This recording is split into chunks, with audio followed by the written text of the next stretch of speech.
नमस्कार दोस्तों आज हम लोग बात करने वाले हैं चार्टर एक्ट ऑफ 1853 के बारे में। जैसा हमने पिछली लास्ट क्लासेस में देखा है कि किस तरीके से अलग अलग एक्ट्स के थ्रू चेंजेस किए गए थे, उसी तरीके से अब हम लोग चार्टर एक्ट 1853 में भी ये देखेंगे कि क्या क्या चेंजेस किए गए थे। तो देखिए, सबसे पहला जो पॉइंट यहाँ पे आप देखेंगे वो ये पहली बार यानी फर्स्ट टाइम क्या क्या चेंजेस किए गए थे।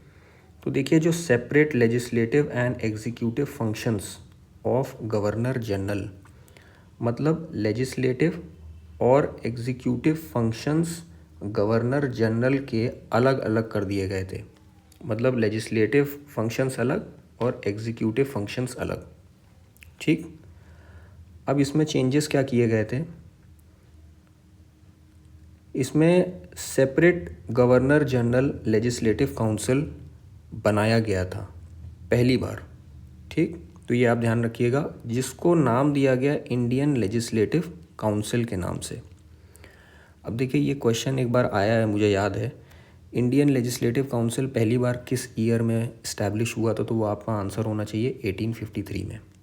ठीक, और ये भी पूछा जा सकता है कि पहली बार लोकल रिप्रेजेंटेशन कब किया गया, 1853 में। उसमें कौन कौन लोगों को भागीदारी दी गई, मद्रास, मतलब लोकल रिप्रेजेंटेशन मद्रास के लोगों को, आगरा के लोगों को, बॉम्बे के लोगों को, लोगों का मतलब एक उनके प्रतिनिधि थे, और बंगाल के लोगों को।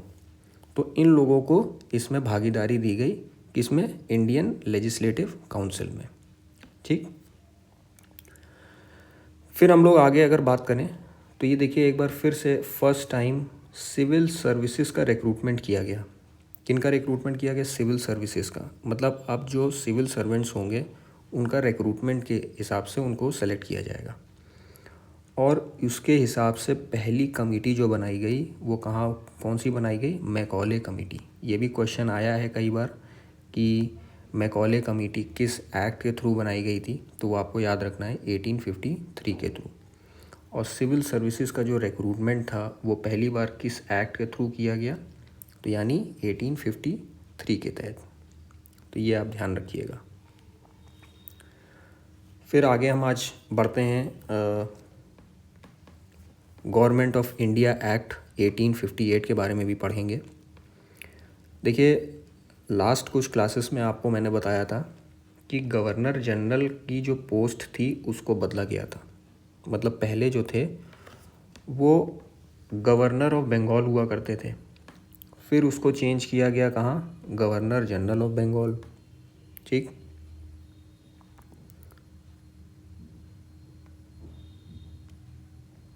ये देखिए कौन थे, गवर्नर जनरल ऑफ बंगाल, फिर उसको चेंज किया गया गवर्नर जनरल ऑफ इंडिया, और अब जो है गवर्नर जनरल ऑफ इंडिया को चेंज करके कर दिया गया वाइसरॉय ऑफ इंडिया।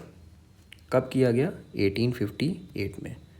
मतलब सबसे पहले स्टार्टिंग कौन थी, किन्होंने की थी, गवर्नर ऑफ बंगाल हुआ करते थे।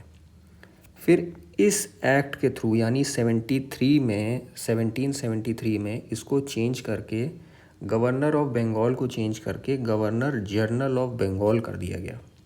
ठीक, फिर गवर्नर जनरल ऑफ बंगाल को गवर्नर जनरल ऑफ इंडिया कर दिया गया, किसमें, 1833 में।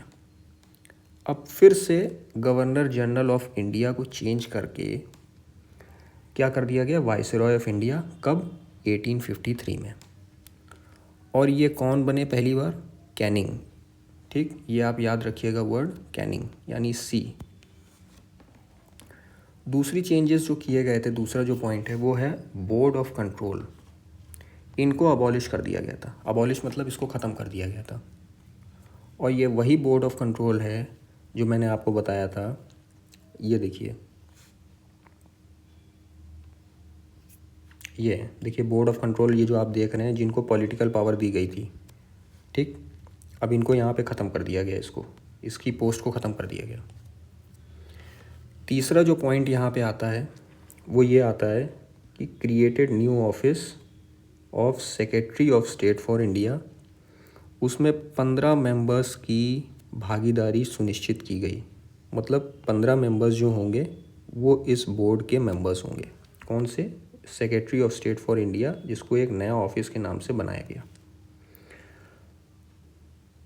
तो आई होप आपको ये 2 एक्ट के बारे में समझ में आया होगा, चार्टर एक्ट 1853 और गवर्नमेंट ऑफ इंडिया एक्ट 1858 के बारे में। तो इसके लिए आज के लिए इतना ही। तो बहुत बहुत धन्यवाद आप लोगों का।